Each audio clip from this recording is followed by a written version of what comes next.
आपण खाउथुबा मेडिसिन असली तो नहले रोग भल हेबा बदଳରେ बढ़ी जाई पारे काहेकि ना ओडिसा रे काया विस्तार करिछि नकली मेडिसिन रो साम्राज्य। आगुरु अभियोग आसीथिबा बेली आज विधानसभा रे एहाको स्वीकार करिसेंती स्वास्थ्य मंत्री।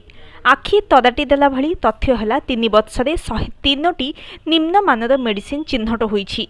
सावधान, बजार रे बुलुछि पुला पुला नकली मेडिसिन। टिके ना परिवर्तन करी रोगींकर विश्वास रे विष देउछंती मुनाफाखोर औषध व्यवसायी। राज्य बाहर को लंबिछि एही चेद। 3 वर्ष रे धरा पड़िछि 103टी निम्न मानर मेडिसिन। विधानसभा रे स्वास्थ्य मंत्री रखिछंती एमिति चांचल्यकर तथ्य।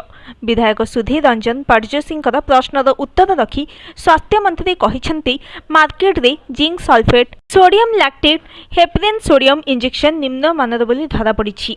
सेहीपरि 3 वर्ष रे 103टी मेडिसिन निम्न मानर धरा पड़िथिबा बेली 4 सप्लायरक समेत सेही कंपनी गुडी को कला तालिकाभुक्त कर जाइछि। 2022-23 रे 45टी मेडिसिन, 2023-24 रे 32टी, 2024-25 रे 26टी मेडिसिन निम्न मानर थिबा धरा पड़िछि। उत्तर प्रदेश, मध्य प्रदेश, कलिकता, हैदराबाद भली विभिन्न स्थानरू ओडिशा को आसुथला नकली मेडिसिन। बड़ कथा है कोरोना समय रे मध्य राज्य रे नकली मेडिसिन कथा नजर को आसीथिला।